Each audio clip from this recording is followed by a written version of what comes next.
जय माँ भवानी, जय श्री राम। नमस्कार, मैं राकेश परमार और आप देख रहे हैं महत्वपूर्ण मुद्दा। मित्रों, महत्वपूर्ण मुद्दे की शुरुआत में एक लाइन है कि भेड़ों को यह गुमान हो गया कि भेड़िहार का काम हमारे ही उनसे चल रहा है। उसने भेड़िहार को से बदला लेने के लिए कसाई के यहाँ चली गई। कसाई ने उसका ऊंट भी नोचा और उसकी चमड़ी दमड़ी भी। बच्चे रात भर तलाश करते रहे कि भाई माता पिता भेड़िहार को सबक सिखाने के लिए कसाई के यहाँ गए थे, अभी तक आए नहीं। सुबह जब उन्हें भूख लगी तो वो खेतों में भूख मिटाने के लिए चारा तोड़ने में गए। तो जिस खेत में वो स्वच्छंद होकर के अपने माता पिता के साथ चरा करते थे, उनके माता पिता बदबू के रूप में जगह जगह फैले हुए थे। आज परिस्थिति कुछ वैसे ही नजर आ रही है। सवाल यह है कि कल तक जो लोग क्षत्रिय जाति, क्षत्रिय नाम सुन करके घिना जाते थे, घबरा जाते थे, उन लोगों को अचानक क्षत्रियों के प्रति इतनी लालसा, इतनी जागृति और इतना अपनत्व कैसे जग गया? चिंता मेरा यहीं से शुरू हो रहा है। आज मेरे फेसबुक पोस्ट पर एक मोदी विरोधी पत्रकार का पोस्ट देखा। वो बड़ा चिंतित था और बड़ा खुश भी।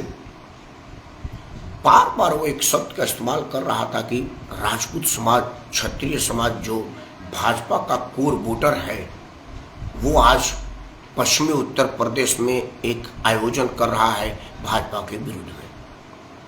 मोदी की नीतियों से दुखी है राजपूत, मोदी के राजपूत विरोधी सोच से दुखी है राजपूत। मित्रों, यहीं से मेरा चिंता होना लाजमी था और चिंता करना शुरू किया। चिंता इस बात का कि गुजरात का एक रूपाला, 2 कौड़ी का आदमी, मोदी का कृपा पात्र, राजपूतों के अपमान में कुछ शब्दों का इस्तेमाल किया।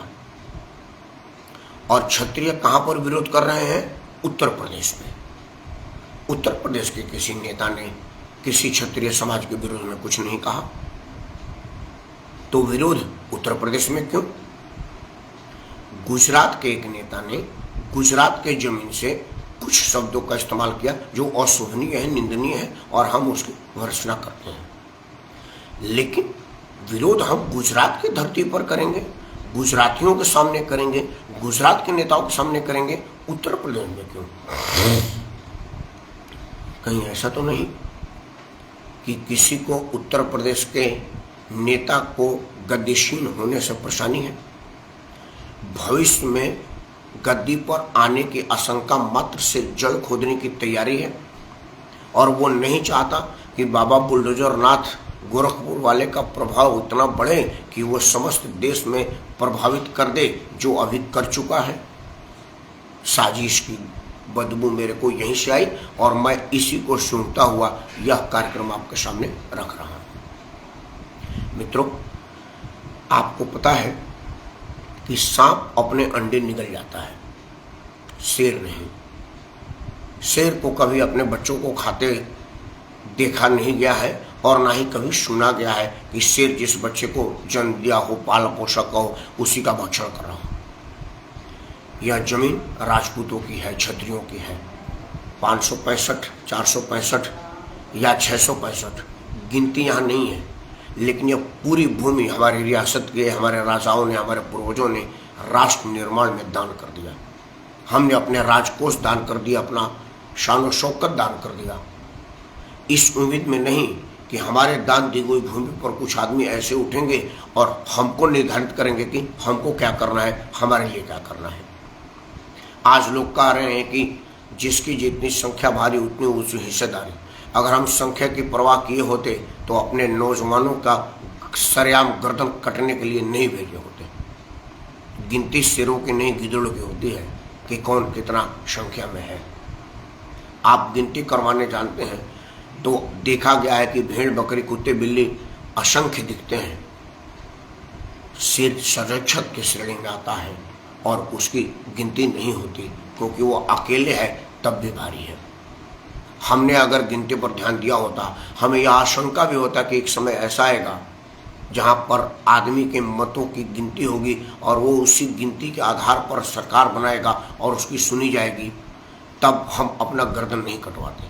हमारा संख्या इसलिए कम है कि हमने फ्रंट पर अपनी गर्दनें कटवाई हैं। अब जब गर्दन ही कट गई तो जनसंख्या कहाँ से बढ़ेगी? और जिनकी संख्या भारी है वो गर्दन नहीं कटवाए थे, दुबक करके बैठे हुए थे, आज इसलिए उनकी संख्या भारी है। हमें यह नहीं भूलना चाहिए।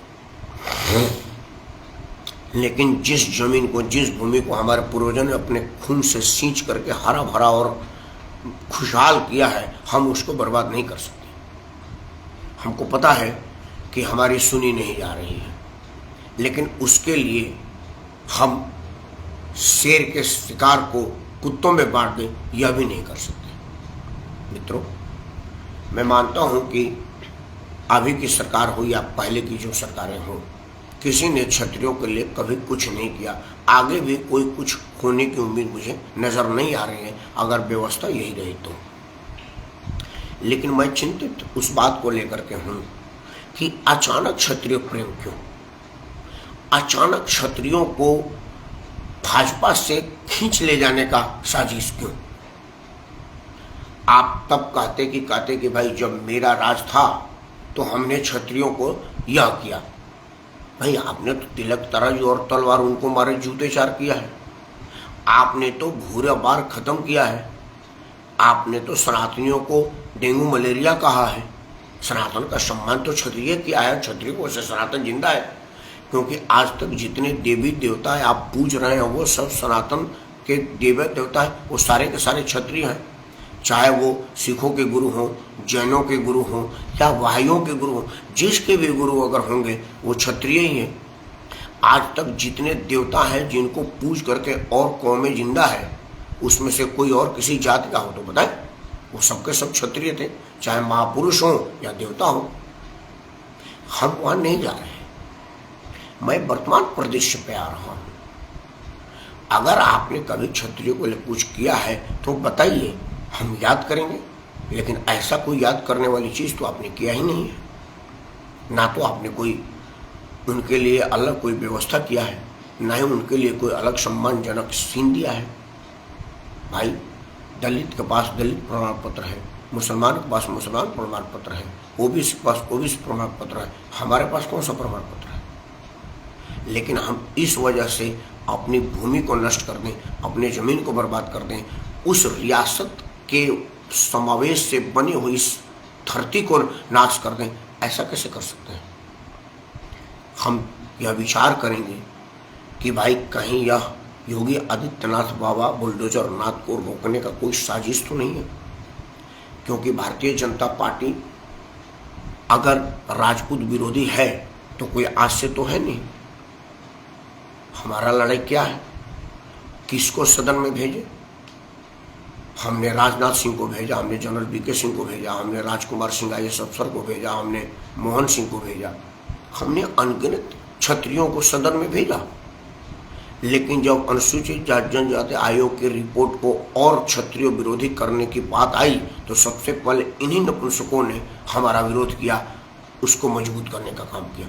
क्यों? क्योंकि उनके गले में पट्टा था और पट्टा कुत्तों के गले में होती है, शेरों को नहीं। और संसद में आपने शेरों को कभी भेजा ही नहीं, क्योंकि जो संसद में जाता है वो किसी न किसी बैसाखी से जाता है, और बैसाखी से आदमी चल सकता है, घिसट सकता है, दौड़ नहीं सकता।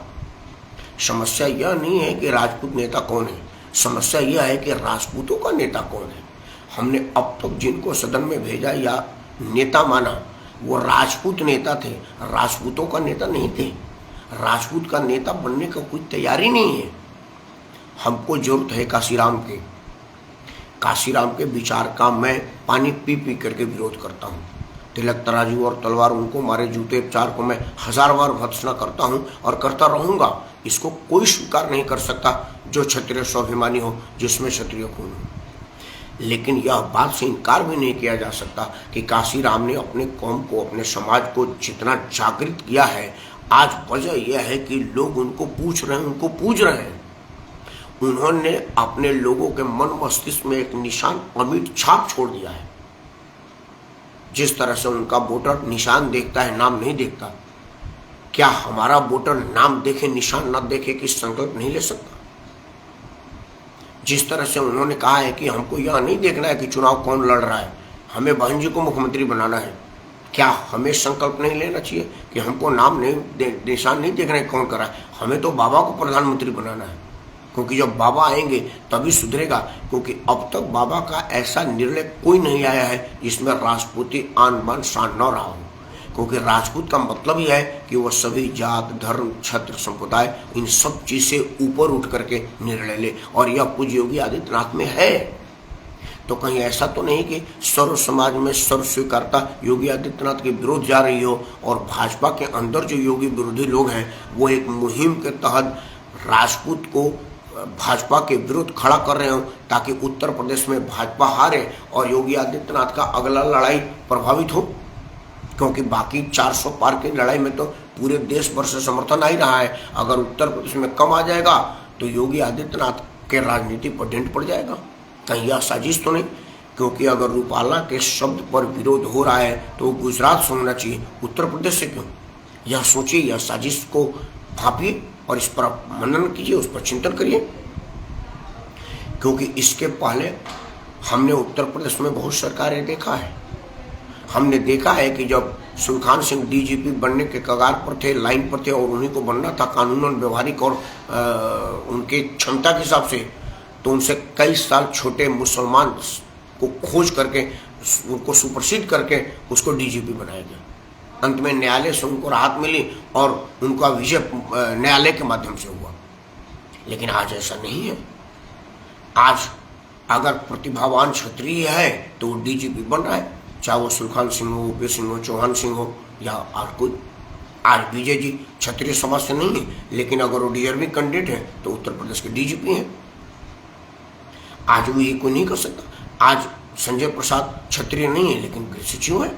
अब आयोग ने उनको बदला है, वो एक अलग बात है। लेकिन क्षत्रिय का काम ही है कि वो छत्र है, रक्षा करता है हर जाति का, हर धर्म का, हर क्षेत्र का, हर समाज का, हर संप्रदाय का। तो विचार यही करना है। विचार यह करें कि भाई आखिर क्यों मामला गुजरात का और धरना उत्तर प्रदेश में, और अचानक उन लोगों के मन में राजपूतों के प्रति प्यार क्यों? क्या यह खीर में जहर देकर के मरने जैसी साजिश तो नहीं कि आप हमें बुलाइए, प्यार से खीर खिलाइए और हमको सो जाने पर मजबूर कर दीजिए? ऐसा हो यह लोगों की इच्छा है, और ऐसा ना हो यह आपकी इच्छा होनी चाहिए। मित्रों, मैं क्षत्रिय हूँ, क्षत्रिय था और क्षत्रिय रहूँगा, और मनसा करुणा वाचा इस देश में क्षत्रियों की आन बान शान बनी रहे, यह दिन रात सोचने वाला आदमी हूँ। लेकिन मैं साजिश को भांप गया हूँ और इस साजिश को समझ गया हूँ, और आपको समझाने के लिए हाथ जोड़ कर प्रार्थना कर रहा हूँ कि आप इस चीज़ को समझिए। जब समझ जाएंगे तो तार से तार मिल जाएगा कि जो पत्रकार टीवी डिबेट में, टीवी रिपोर्टिंग में क्षत्रियों का नाम लेकर के अपमानित करता था कि यार कहाँ से सिंह पूछ लो कि मैं फलाना सिंह, कौन से सिंह, वो आदमी आज क्षत्रियों की चिंता कर रहा है। मतलब साजिश गहरी है। उसका एक तीर से दो निशान है। एक तो क्षत्रियों को भाजपा से अलग कर देना, और उसी के आड़ में लखनऊ में योगी और दिल्ली में मोदी को अपदस्थ करना, क्योंकि वो साजिश के तहत, एजेंडे के तहत पत्रकारिता कर रहा है। लेकिन हमारा एजेंडा देश की रक्षा है, क्योंकि हमने देश निर्माण किया है, अपनी भूमि दी है, अपना आयुध भंडार दिया है, अपना राजकोष दिया है और अपना रक्त दिया है। राजकोष से रक्त तक की कुर्बानी पर निर्मित इस देश को हम बर्बाद नहीं होने दे सकते और नहीं होने देना चाहते। और यह तभी होगा जब इस देश पर पृथ्वीराज चौहान के बाद कोई और क्षत्रिय दिल्ली की लाल गद्दी पर बैठेगा। सरदार चंद्रशेखर जी भी बैठे थे लेकिन उनको मौका नहीं मिला। विश्वनाथ प्रताप बैठे थे, उनको मौका भुनाने नहीं दिया गया। अब एक अगला उम्मीद बन रहा है, उन्होंने दिल्ली में किया है, लखनऊ में किया है और दिल्ली में करेंगे, ये उम्मीद है। इसलिए साजिश को समझिए मैं तो योगी आदित्यनाथ का साथ दूंगा। मैं यह नहीं देखूंगा कि नाम किसका है, मैं यह देखूंगा कि निशान किसका है। मैं यह देखूंगा कि किसको मतदान देने से योगी का हाथ मजबूत हो रहा है, क्योंकि मुझे योगी का हाथ मजबूत करना है। क्योंकि योगी हैं जिनमें असली क्षत्रित्व बची हुई है, योगी हैं जो प्योर सन्यासी हैं। सन्यासी का मतलब होता है कि समाज को सामान्य दृष्टि से देखना, और वो योगी आदित्यनाथ देख रहे हैं। साजिश को मैं भाप गया हूँ और आपको साजिश से अवगत करा रहा हूँ। अचानक क्षत्रिय प्रेम से उपजे उन लोगों के भावनाओं को समझिए, उनके साजिश को समझिए। कहा जाता है कि यह मत दे कि वो देख कहाँ रहा है, देख कि वो जा कहाँ रहा है। तो जा कहाँ रहा है उसको चीज़ को देखिए और पूज्य योगी आदित्यनाथ का हाथ मजबूत कीजिए, क्योंकि देश का स्वाभिमान इसी हाथ में सुरक्षित है जिस तरह से यूपी सुरक्षित है। अगर आप समझ गए होंगे तो सबसे पहले तो आप इस वीडियो को लाइक करें, चैनल को सब्सक्राइब करें और इसे अपने सभी समूह में साझा करें, क्योंकि साझा करने से समस्या अपने समाधान को प्राप्त होगा, और अगर समस्या समाधान को प्राप्त होगा तो वो समाप्त होगा। यहाँ जो समस्या है क्षत्रियों के विरुद्ध साजिश, उसे समाप्त होना चाहिए, उसे एक्सपोज होना चाहिए। जो मैं कर रहा हूँ आप भी करिए। जय श्री राम, जय माँ भवानी और जय भारत महान। पूज्य योगी आदित्यनाथ को बड़ा रहमान, यही है मेरा अभिमान। जय श्री राम।